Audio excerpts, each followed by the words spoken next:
Welcome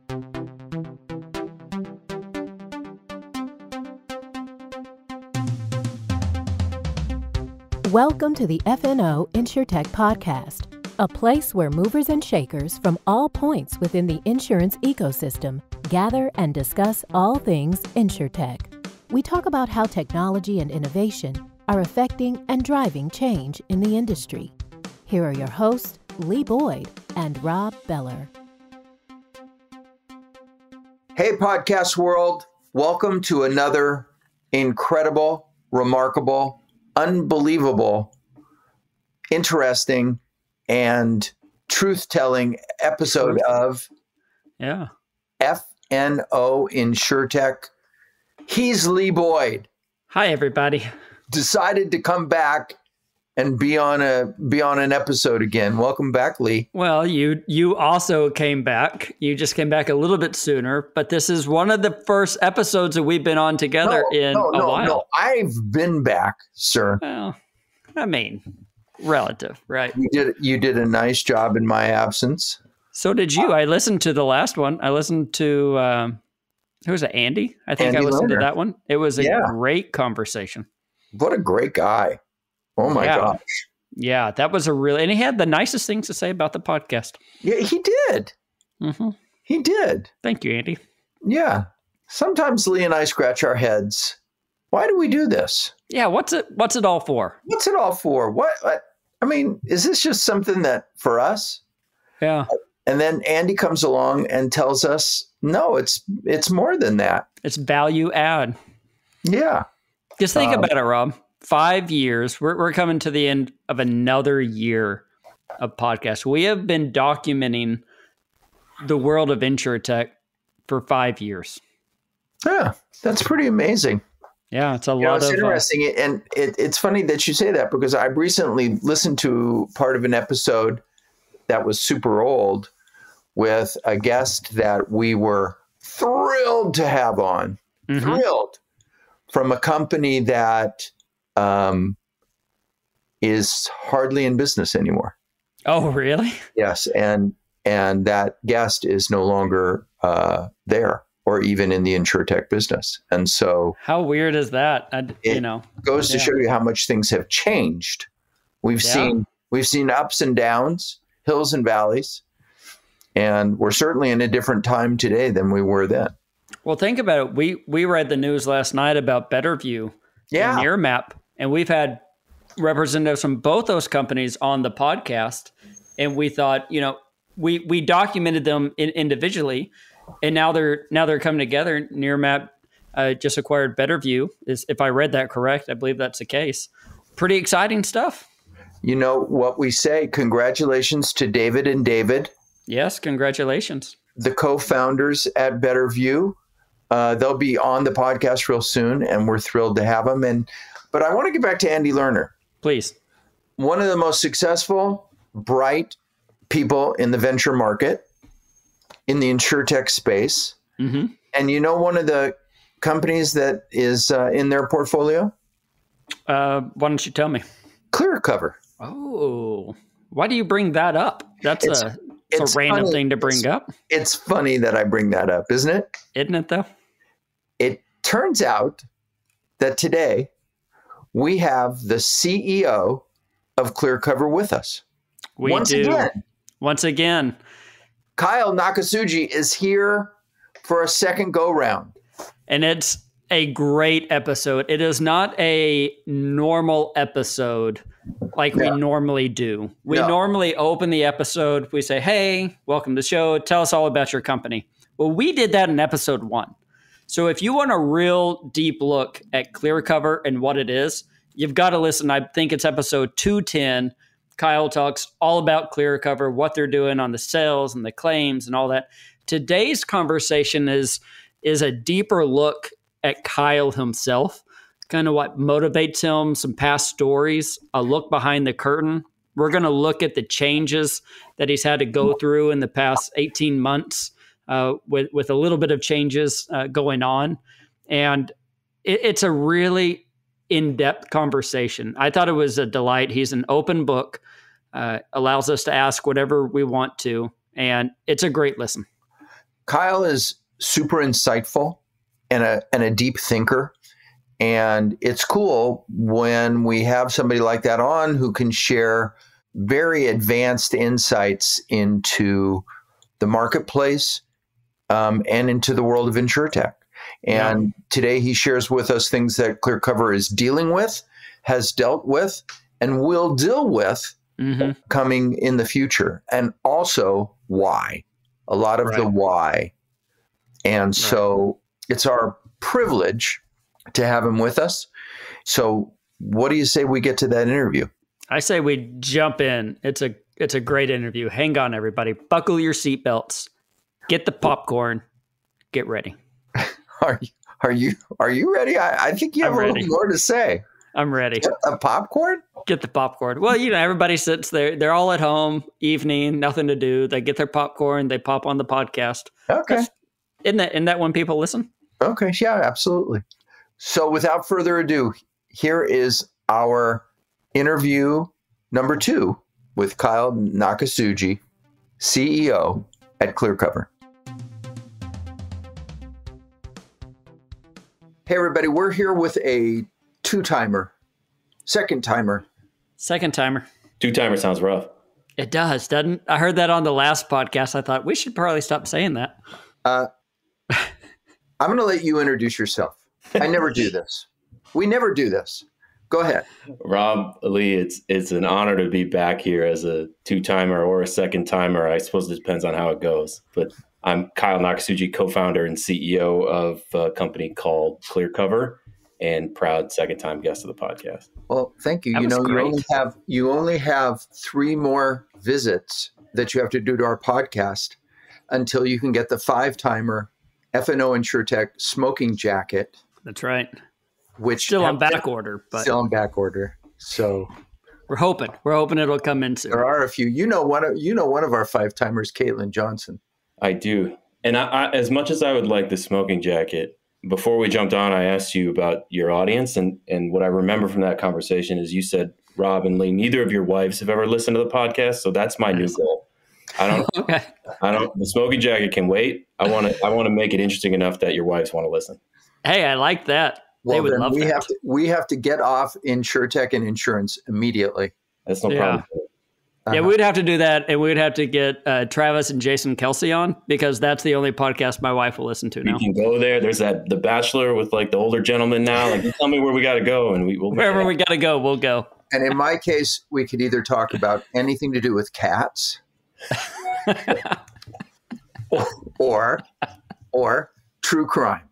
Now, how those two are connected, I don't know. We'll weave it together somehow. It's got to be there. We have all kinds of things to talk about today, but one of the first things I want to talk about is football. Let's go there first, okay?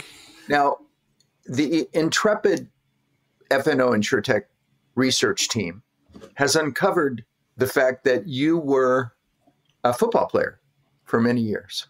High school through college. Which probably means you have a love of football. And, of course, the fact that you live in Wisconsin, by default, you love football, right? All true. And, of course, the sun rises and sets on a field called Lambeau. That it does. Am I right so far? It's all correct. Okay. So before I ask you about the Packers, let's unpack. Nice. Thank you. Let's unpack your personal history. So you were a high school football player and a college football player. Is that correct?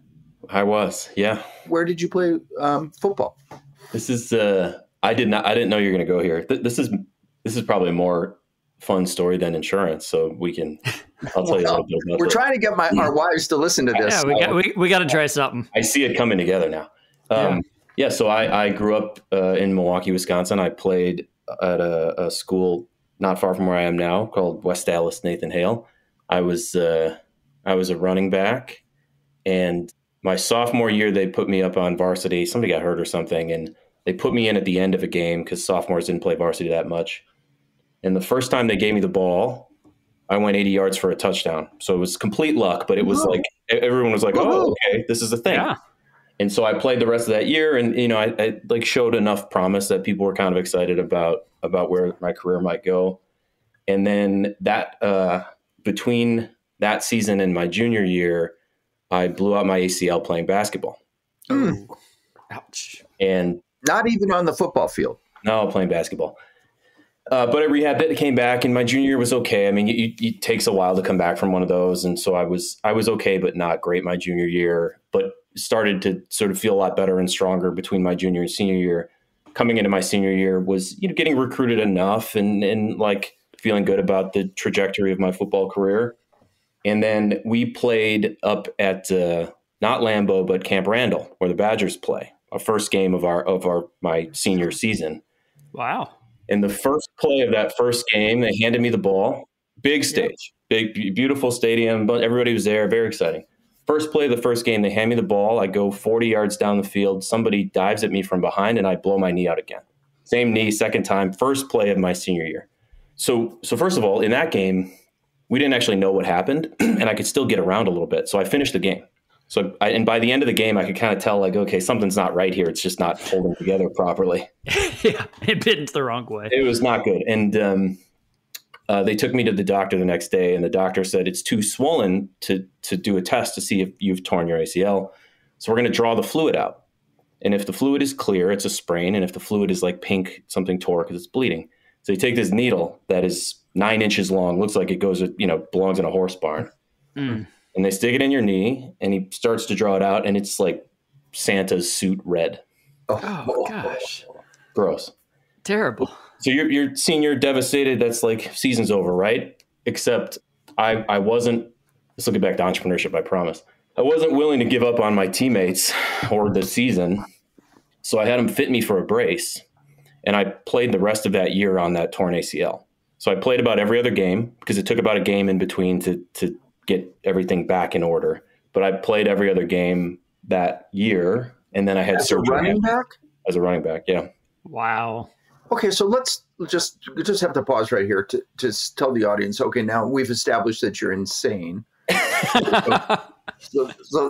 cross that one off the list. So please continue. So you're playing every other game. Certainly you've established I'm stupid. And the line between stupidity and insanity might be passion. You're passionate. But I played the rest of the season on it. I then had surgery after the season. But one thing that happened as soon as I blew it out the second time is all the phone calls from recruiters stopped coming because I was a liability. So so I had surgery, and then I went to a smaller school in Wisconsin called the University of Wisconsin Oshkosh. Okay. A bunch of my teammates were going there, great school. And I spent my first year there rehabbing because I was still coming off of surgery, wasn't quite healthy. But I had this sort of itch in the back of my head about whether I could have played Division I football. So, and I just couldn't quite shake it. So in the off season after my freshman year at Oshkosh, somehow I got the contact information for the recruiting coordinator at UW-Madison. Jeremy Sins was the gentleman's name. I don't know how I got his info, and he regrets it, I'm sure, but I got a hold of his info. And so I started calling Jeremy daily and emailing him game film and sort of like pestering him continuously. And finally said, look, if you transfer to Madison, you can work out with the team in the spring, and then we'll see if you make it. I said, good enough for me. So I applied, got in, transferred. I show up to campus the first day of school, and Jeremy calls me and said, we just had a running back go down with a heart condition. Show up to practice today. Wow. So I showed up, and I was a unrostered practice squad guy that fall with the team, and got my experience playing with a Division I football team. And it was amazing. But it turns out that it was a bigger business than 19-year-old me was prepared to deal with. And I missed a lot of the relationships I had made at Oshkosh. So I spent a year at Madison on the practice squad, had a ton of fun and learned a lot, but went back and finished up my career then at Oshkosh, having scratched that itch. And wow. It was an up and down journey, to be sure. I learned a lot. Well, just that's a terrific story. It reminds me of another story of you. You have an MO. Yeah, you're annoying, I think. Your MO is don't say no to this guy, because can you just tell the story very quickly about you trying, or you get into law school? Yeah. At a Division I school. Yeah. which is Madison, right? Yep. And then you decide, no, I'm not. Is that kind of how it went? That's pretty much how it went. So, tell us where you went next. It's the same story. It's just different characters. It is the same story. So I ended up in law school at Madison, but I didn't know anything about being an attorney or law school for that matter. It was just an easy way not to get a job. But I didn't love it. So I decided I would go get an MBA, which was across the street because that would give me more optionality. And so I literally walked across the street and I found the admissions director. Erin Nicholsberg was this woman's name. And I did the same thing. I just started showing up in her office twice a week with a plan for how she would let me in. And because Erin, the first set of questions she asked me was, all right, well, sounds great. Do you have any work experience? I said, well, no, I like painted lines on baseball fields a couple summers. So that doesn't quite count. Yeah. She said, all right, well, did you major in business? No. Have you taken any business courses? Well, no, that's why I'm here. I want to take them. Yeah, duh. Did you take the GMAT? And I said, I don't know what that is. So she was like, obviously you're not getting in. So I came back week after week, new plan. And finally she found a home for me there in one of the specializations. She convinced them to say yes. And so that next semester I started at the business school. So yeah, I mean, it was a very similar story. I found some poor soul that I could pester and badger into. You worked it, and it worked out for you. It worked out. There's 2 statues on the campus at Madison. One is of 2 legendary characters. One is Rudy, and the other is you. So, hardest working guy ever to get into it. I certainly haven't earned that just yet. And to be honest, Aaron got me into the business school, and then I did the exact same thing. I started going to class and said, well, I don't really like this either. So then I started working with entrepreneurs in the community. I rarely went to class. So if anything, I've learned that I'm persistent, but I'm also frequently the dog that catches the car. Yeah. And at that moment, you're like, oh, shit, what do I do with this now? And man, I got it. Oh, but I don't really want this. That's not what I wanted. The good news is you succeeded in your immediate goal. I attained that objective. Success might be slightly different definition, but certainly. You got out. Set out to achieve, yeah. Well, in all the episodes that we've done on this podcast, we don't really spend enough time talking about the character of people, because I think that in InsurTech or any entrepreneurial endeavor, so much of it has to do with your willingness to get punched in the gut and not stay doubled over, but rather stand back up and go at it again, right? Would you agree with that as an entrepreneur? Yeah, particularly in the last 18 months or so, it's been a different scene in the arena. Let's talk about the last 18 months. I'm sure not your favorite topic necessarily, but nonetheless, it's reality. Set the stage for us. What's changed? Well, I think there's been 2 macro trends that have made it harder to be an entrepreneur and in particular, insurance entrepreneur in the last 18 or so months. So the first macro trend is that money was free for a while and it suddenly became not free. And when money went from free to not free, the capital markets environment changed dramatically. And what people wanted to see from companies changed dramatically, and the availability of capital to startups changed dramatically. And so everybody had to reorient themselves to that new capital markets environment. The second thing was insurance dealt with the downstream impacts of some of the same causes in the form of inflation. So as inflation took off, it became uniquely difficult to run these businesses. I think the rate at which we saw severity increase in personal auto insurance in particular, we do personal auto, was pretty unprecedented. And so it was difficult you look at the numbers, right? Like State Farm's, Allstate's, Geico's, Progressives of the world struggled, let alone folks who were newer and still on a different part of the learning curve. So it really, between those 2 things, it's been an interesting environment to operate in the last 18 months, to say the least. So what are the kind of adjustments? How does that filter down to Clearcover? I think the first thing it does is it tests your resolve. It forces you to assess why you're doing it is what you're doing and whether or not you're willing to get knocked down in the arena and get dirty and take the risks that are required. I mean, this is not, I won't get on the soapbox for long, but it was, there are periods of time when it's pretty easy to be an entrepreneur or even act like one. You go try new stuff with, somebody else's money behind you, or you're in a corporation that has like an innovation group that allows you to do crazy stuff. And it's great. There's nothing wrong with that.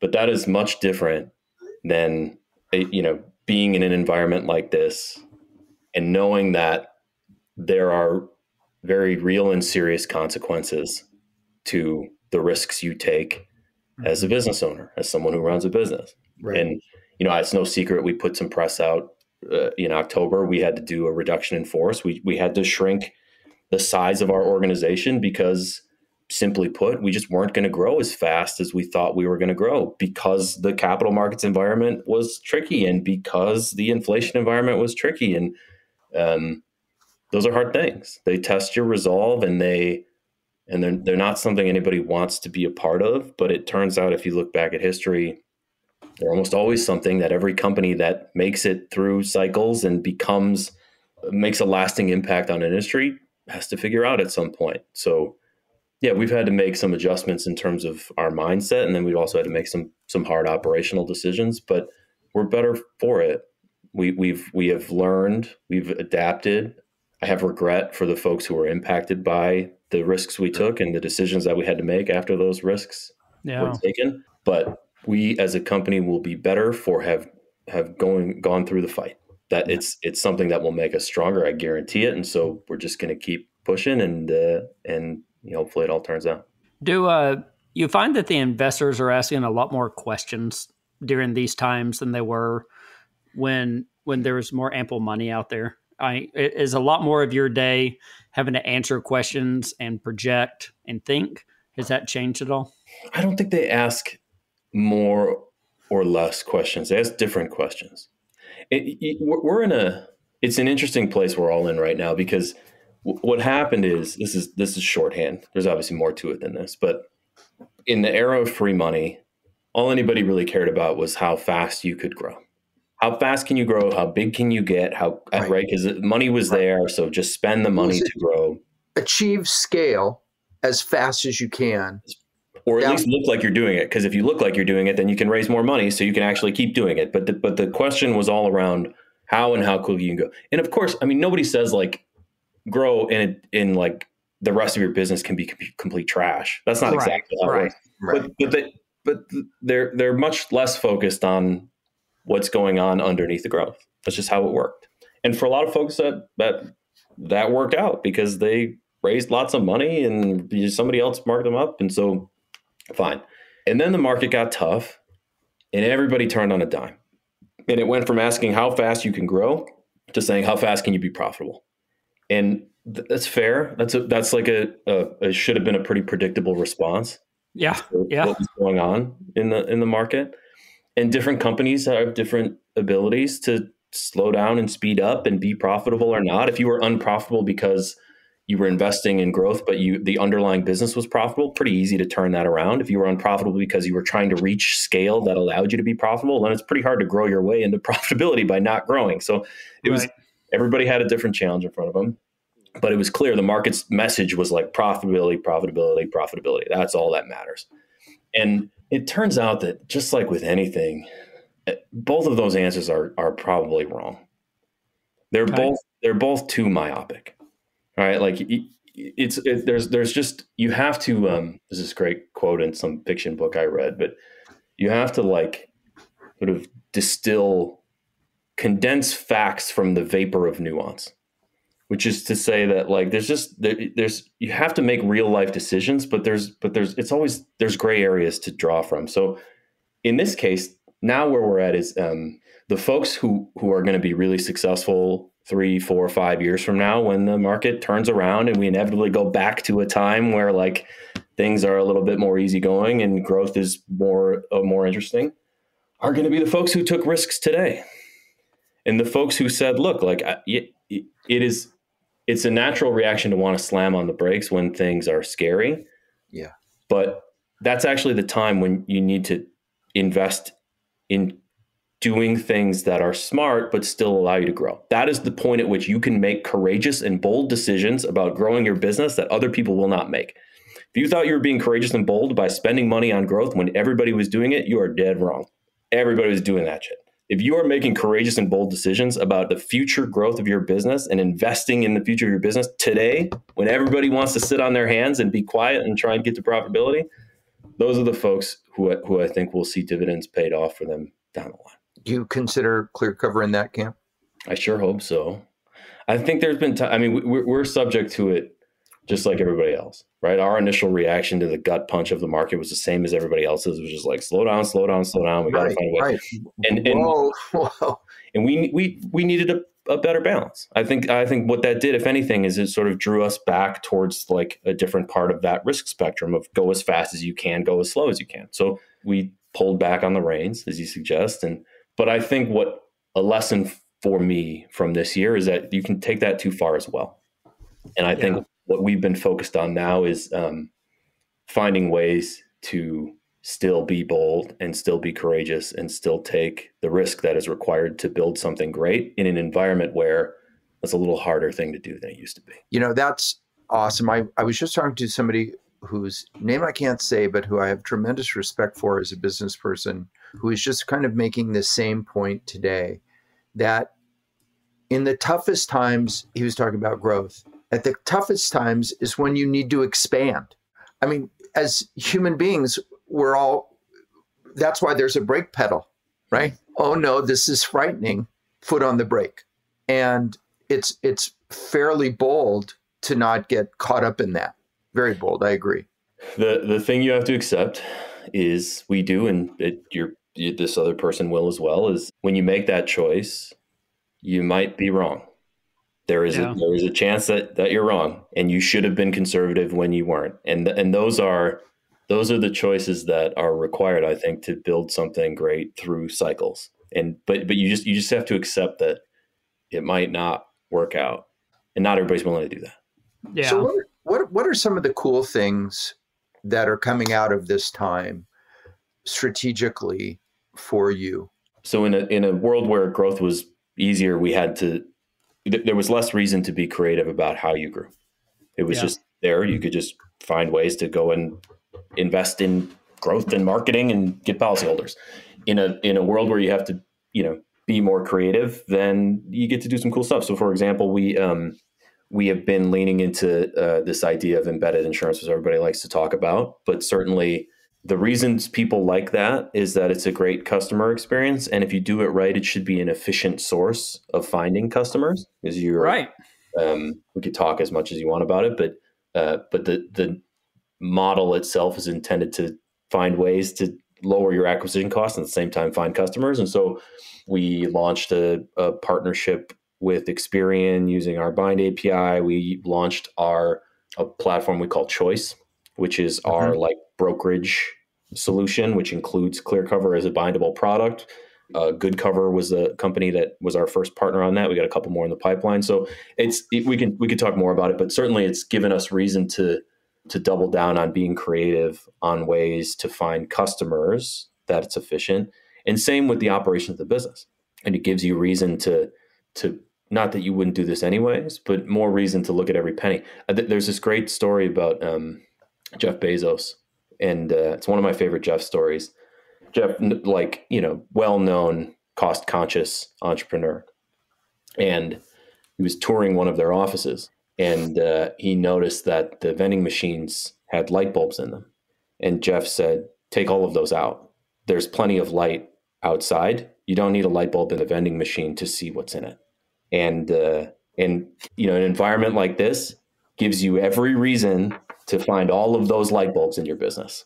And we're not alone in doing that, but certainly we've done a lot of that in the last 6 months. Wow. You think about that. Think about all the light bulbs in a company, right? Figuratively speaking, all the light bulbs that you say, they were good ideas. We put them in at this one moment in time, and you look back and say, are they really necessary? Are they helping us hit our new goals? Because your goals today are not the goals that they were yesterday in the different environments that we're at. That's a very unique story. I like that. I've never heard that one. So on the embedded thing, it seems to me that embedded is it really just a kind of a new age distribution play? I have strong, long-winded opinions about this, so I'll get Why into does it. that not surprise me? But if the goal was to get your wives to listen to this is not happening. They've already tuned out, but they will be on for the first few minutes. All right, we'll do that. We'll list the people apart. Football stories. Yeah, look, we our belief is that embedded is not a channel; it's a strategy. And let me explain what that means, because there's nuance to that as well. So back in 2016. When I was at American Family, actually, we wrote a blog about what we called incidental insurance at the time, which was a crappy brand name, apparently, because it didn't take off and embedded did. But same concept of like plugging insurance into, we called them these moments that matter. But embedded, way sexier name. Yeah. And incidental. Right. Yeah. So, good try. We were talking about the new Bachelor, and I called it the Bachelor with the older gentleman. It's called the Golden Bachelor, right? So clearly my marketing sense is the marketing. Your idea's there. The idea's there. Yeah. Stick with auto insurance. Buddy. I don't think like ABC is going to put the Bachelor with the older gentleman in big bold print. The old dude Bachelor. Yeah, no, not going to happen. So we wrote this blog on incidental insurance. It was a big part of our investment thesis there, and referenced a behavioral model from a gentleman out of Stanford named BJ Fogg. And BJ's behavioral model was simplified. He said any sort of behavior is a function of a person's motivation, their level of motivation to do the thing, their ability to do the thing, and then a trigger, a reminder that the thing ought to be done. And so BJ plotted it on like a 2x2. So if the y-axis was motivation and the x-axis was ability, the further up and to the right you are, more motivation and more ability, the more likely it is a trigger succeeds. Right. And there are real world examples of this. So, for example, taxes. Your ability is very, very low. Taxes suck. But come April, your motivation will spike if you haven't done it yet. And so a trigger, once your motivation gets high enough, is likely to remind you that you ought to do your taxes. Amazon shopping is the opposite of that. Amazon shopping is so easy. Your ability to do so is so great, far on the x-axis to the right. You don't need all that much motivation. You don't have to be very high on that y-axis of motivation for a trigger to work, which is why Amazon sells so much stuff, because they don't need to remind you all that often, and you don't have to be all that motivated to do it. So we said insurance is like the bottom left-hand corner of that chart.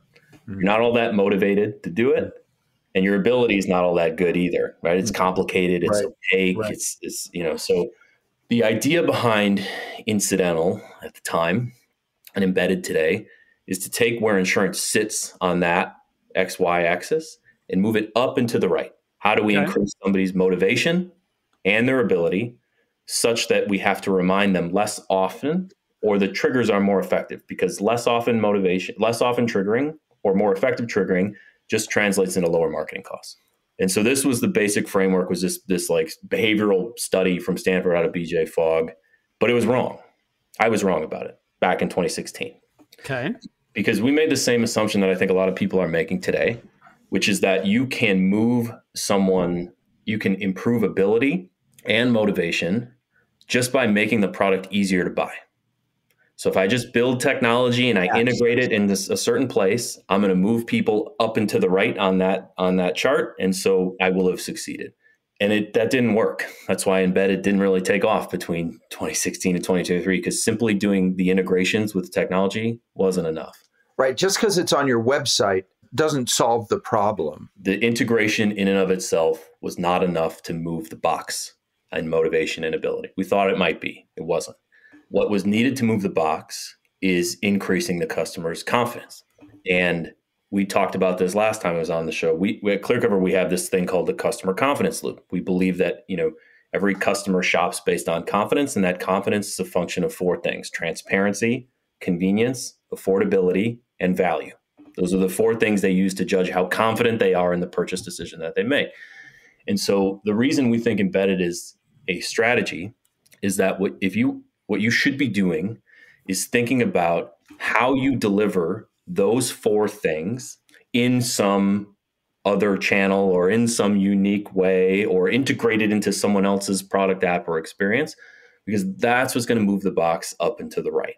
And it's not always the same thing. So for example, we built a product called Choice, which embeds a digital agency experience with Clearcover as a part of it into someone else's product or experience, whether it's shopping for renter insurance or buying a car or something else like that. And the reason we did that is because integrating a single insurance product didn't move confidence enough, because it didn't give people more transparency, and it didn't actually give them more convenience, because it was less products than they would get from an agent. What you needed to give them was an agency experience, because an agency experience gives them transparency and it gives them convenience and it allows them to opt into affordability based on the choices that they have. And so for us, embedded, again, has to be, it's not just plugging a product into something else. That's like a channel strategy, fine. But that's just a smaller part of this idea of figuring out how you improve someone's confidence, move that box up and to the right in terms of motivation and ability, in the context of them as a buyer and where you're finding them and all these other things you might use to make that decision. Is that because of how complicated the product is? Yeah, it is. Again, I mean, if it was a different widget, I don't know. If it was a commodity, right? An apple, I don't know. It might be different than if it is something that's hard to understand to begin with. I think that's so. Like, maybe to make the example tangible, you can see the clear differences between how you would increase confidence or how you might execute an embedded strategy for travel insurance versus auto insurance. Travel insurance, pretty commoditized, not all that complex. So like plugging that into wherever you're buying your ticket, this like direct embedded integration, probably a pretty solid bet, right? Like, I think you're going to do okay that way. Auto insurance, there's much more there's many more options. It's much more opaque. There's brand loyalties. There's all these other things to figure out. People are used to being helped shop for it. So it doesn't work that way. You have to offer something different than just plugging the product into some other experience. And so that's going to require an embedded agency approach or a hybrid approach between direct and agency. And this is where like what you're selling, where you're selling it, and who you're selling it to is how you build your embedded strategy, not just via APIs. So you built a digital agency. We built a digital agency. Put yourself in it. That's right. As one of but you're not the only option. Because that's not how you create a good embedded insurance experience for auto insurance right now. A single carrier plugged into someone else's experience that has some affinity to car insurance is not, you can do better than that for coverage. Because it missed the transparency test. And it's not, and it's not transparent. It's not, I can't guarantee affordability because you might be able to find a better rate than mine or whatever you're looking at. And it's not very convenient because if you do want to shop, you only seen one option. You got to go somewhere else. It's not shopping, really. It's not well, shopping. It's so much different. You know, travel insurance, nobody can tell you a name brand travel insurance company. I mean, I can, but most people cannot do that. So you say, oh, travel insurance is travel insurance. Right. But we are programmed to understand that car insurance, there's a bunch of brands. Right. There's a bunch of different, and all of a sudden you're instantly, wondering who it should be. I think that's a harder, and is there whenever you're embedding insurance, is there a dollar value that makes it harder? Or is it a recurring payment? Like if I buy something online and there's embedded insurance, I'm like, well, travel insurance, I'm making a payment today, I'm done. But car insurance, you're going to have to make it for the future. Does that make it harder? Yeah, I think so. When we did this, we wrote a blog on this recently, and we used a 2x2 and the axes on the 2x2, whether or not the customer prefers curated value or not. And curated value is like this term of art that just refers to, do you want somebody to like help you choose the best options for you? And the other axis was like the complexity of the product itself, right? And so if the customer prefers curated value, help, shopping, and the product is complex, then you almost always need some sort of agency-like experience to deliver. Well, you can embed it, but it's still got to be an agency-like experience. If the customer doesn't prefer curated value, they like self-serving, and the product is simple enough that they're going to be okay at self-serving, there's not a lot of risk to it, then you can probably get away with this like direct API integration. You figure it out right in that moment. And then there's shades of gray in between. But to your point, Lee, I would say like payments, frequency of payments or type of payments, that just plays into this idea of complexity, which is how you would think about where you might place it on this 2x2. I'm always wondering if a day comes when buying auto insurance is different. I bought a vehicle in August, and when I bought the vehicle, they're selling you a warranty, they're selling you all these things, and they say, "Who's your insurance company?" And I'm thinking, what a time to be at this agency where they're like, "You want this warranty? Here's your 3 options of insurance. We've already, quoted them for you. Pick it and go." I just wonder, will there be a day? It's different than homeowners.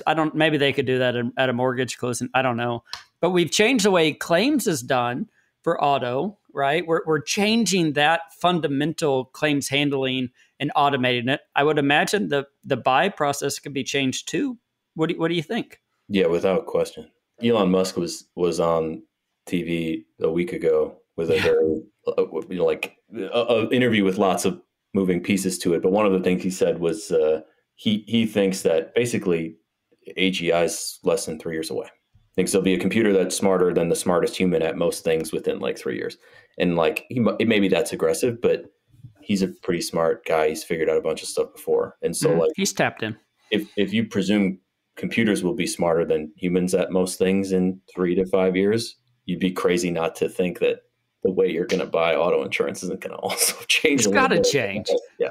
I didn't even really think about it. We were talking about ChatGPT before this, and I thought something I've never thought about is how AI is going to help me pick the right insurance. Out of all the insurances out there, how it's going to help me pick the right one for me. And it might be AI, it might be the AI helping the agent. People still talking to humans, but certainly without question, it will change. I think the ways it changes, though, will still be driven by the same behavioral needs of buyers. And what buyers need, in our opinion, is they need to feel whatever level of satisfaction they are seeking with respect to transparency, convenience, affordability, and the value they're getting. Yeah. So a lot of what I'm hearing you say is it gets back to the customer. You're not talking about the product. You're not talking about deductibles, right, et cetera, policy characteristics. You're talking about the individual. Yeah, that's the product's important, but the success of the product is defined in the eyes of the customer.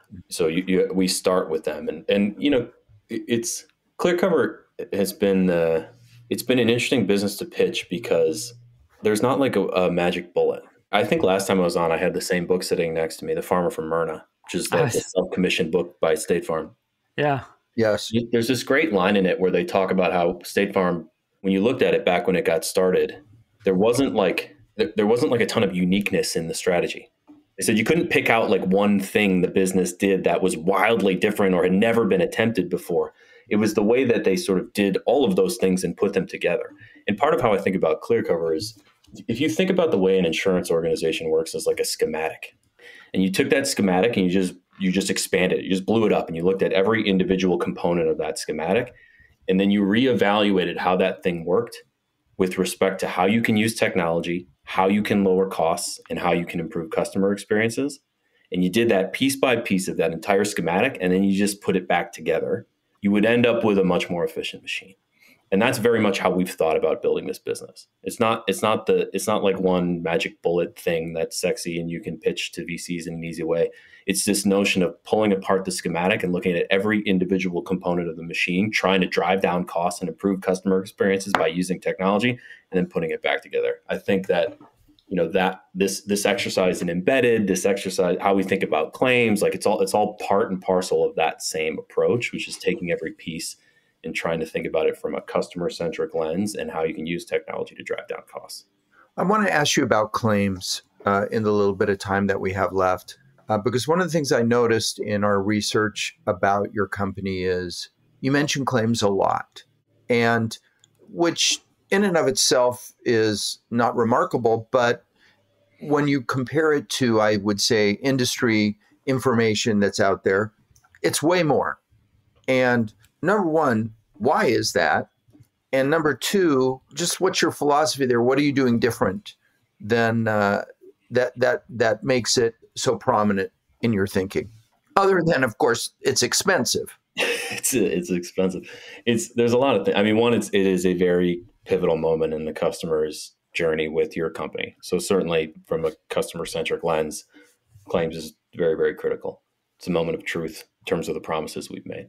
It also, to your point, happens to be a pretty big cost center in most insurance businesses. And so if you can find ways to run that business well and more efficiently from a cost perspective, then there's a lot of ground to gain in terms of profitability, growth, pricing, everything you can pour that efficiency into. And claims for us is really, I think, to stick with the metaphor, a great example of how we've taken this approach of looking at the schematic, blowing it up, looking at every individual component of it, seeing what we can make better and lower cost, and then putting it back together. There's a gentleman who runs our claims org, Aaron Wheaton, is fantastic at this. So he built that claims org, rebuilt that claims org essentially from scratch using this approach. And what you'll find is all of these examples of ways we've been able to improve customer experiences and lower our costs at the same time by using tech. So I think we talked about it last time, but Clear Claims uses a machine learning model to figure out who can get paid in less than 30 minutes, right? Customers love that, and it saves us a bunch of costs. Something like 60% of our claims are filed through the app and sent to us with photos, which is great. That improves efficiency, but it also gives you these downstream opportunities. So I don't know if I'm supposed to say this or not yet, but I would expect that we roll out a customer-facing large language model that helps us collect data at FNOL in Q1 of next year.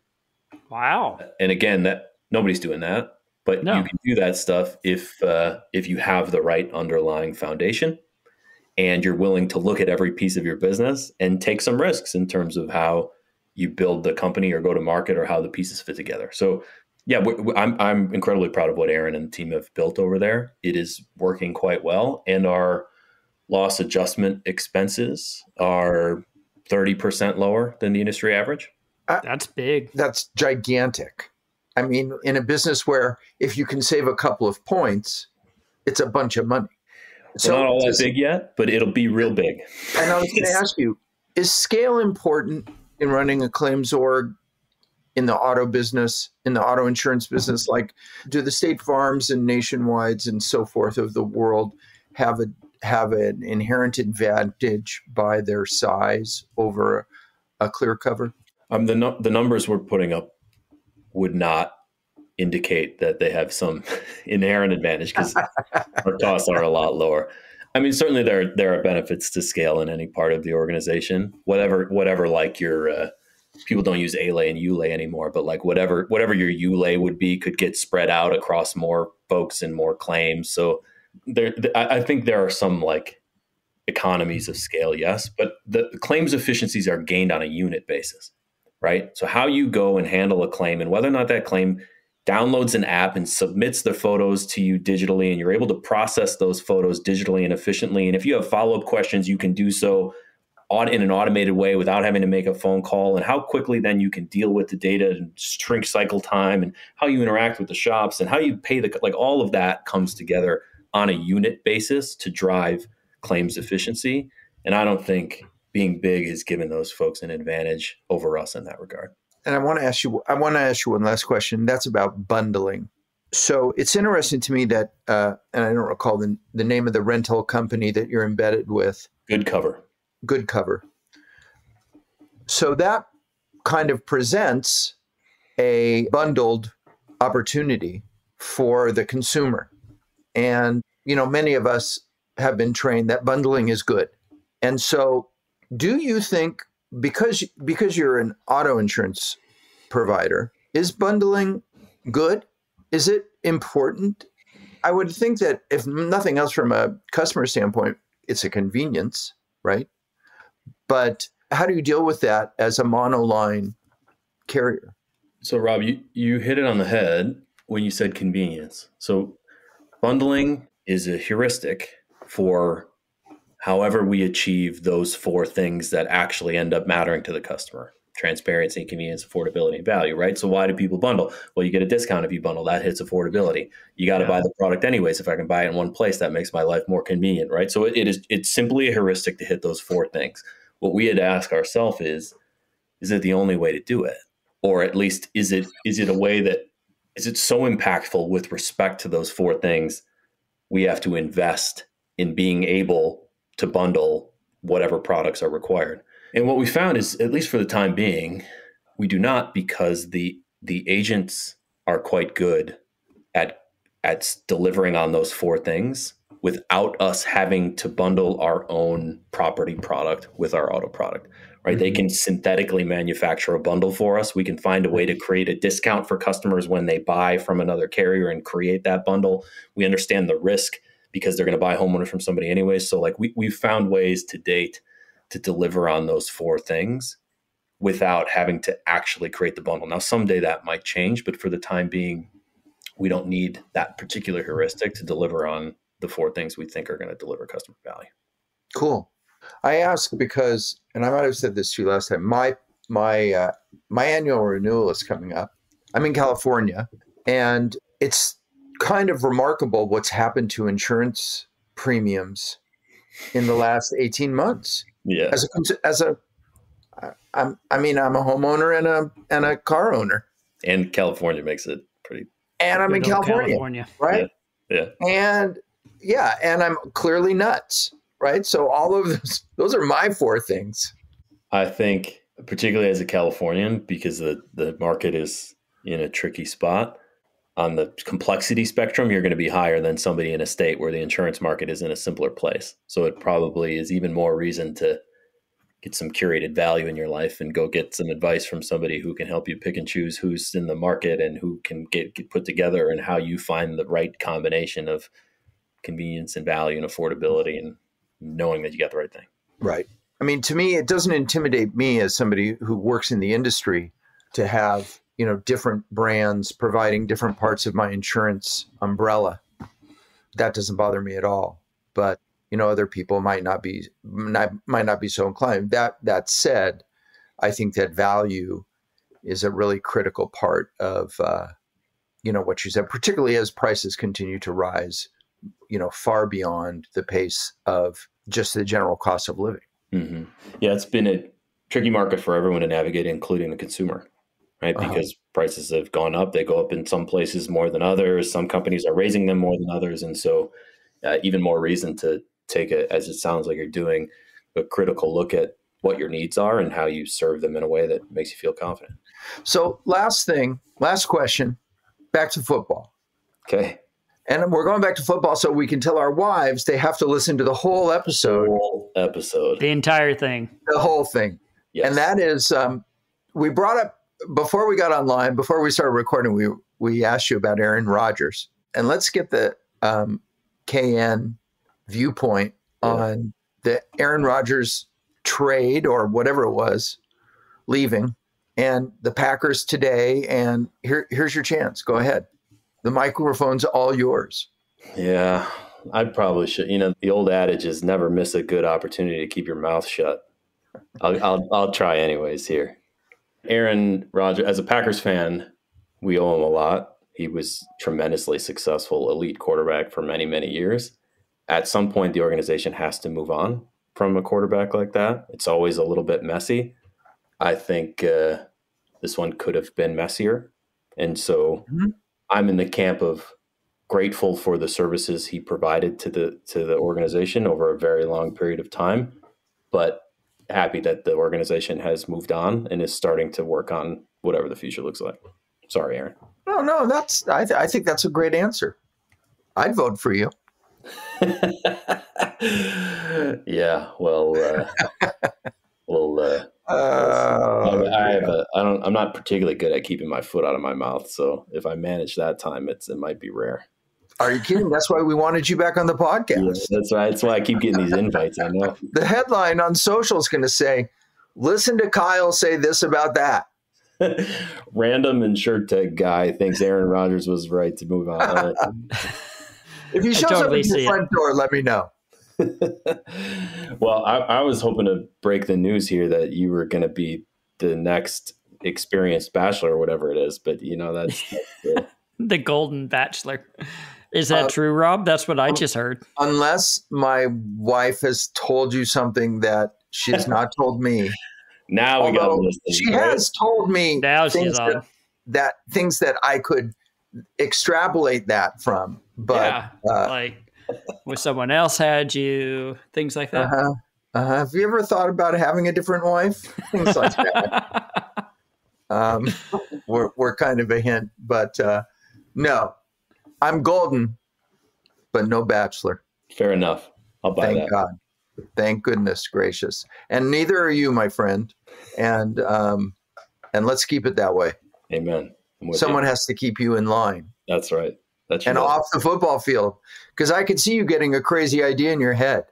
Yeah, I've had my share. So they're not done yet. Well, I want to say this. One of them isn't the company that you're running today. And, I am an honest believer in what doesn't kill you makes you stronger. And I mean, a lot of times we say that to be funny, but as somebody who spent about 25 or 30 years of my career, maybe longer actually, as an entrepreneur, it's the best job there is. The best. There's a lot to love. There's a lot to love. And, I was fortunate and I had the opportunity to sell my company, and that's awesome. But I liked it a lot more when I was running my own company. So we won't tell your current employer. That's right. I don't have one. I don't have one. No, that's not exactly true. But yeah, keep it up. Keep up the good work. And thank you so much for making the time. Thank you very much, Kyle. Really enjoyed the conversation. As always, I appreciate the time with you guys, and keep your fingers crossed for us. As always. And listen, we'll have our producers get back in touch with you soon, because we know it's not easy to get you on. Yeah, right. It takes a little while. I'll cancel 3 more times before we actually get one. So we might as well get it on the book soon. That's right. We know how to play the game. Okay. Thanks for being here. Keep it up. Thank you, guys. Appreciate it. I've been really excited to have Kyle back on the show. Yeah. He is one of the, I think, very thoughtful, interesting, deep thinkers in the insurtech space.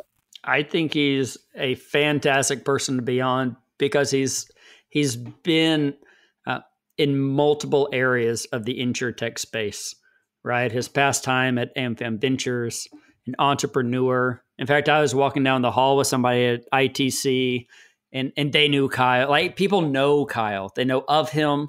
They know what he's doing. He's a great guest to be on this podcast. And what a great conversation. That wasn't a typical conversation that we have, but it was a little bit of a look behind the curtain of what's going on, what got you there, what drives you. I thought that was a great conversation. Well, one of the great things about having him on is that the man's going to speak truth, right? Yeah. He doesn't blow any smoke. It's just, here it is, boom. And it's super refreshing and wonderfully educational. Mm-hmm. And nothing's really off limits with him. You ask, hey, is there anything, he never says, I don't want to talk about that. He's like, this is the truth. This is what it is. Let's just talk about it. And why not? It's out. And deal with that. Yep. And deal with it. We appreciate that. And the truth is, he's incredibly generous that he was here today. And it's incredibly generous that you're here to listen to our podcast. We appreciate it. And we wish you all the best for a new year and a happy holiday. And until the next time. Goodbye, everybody.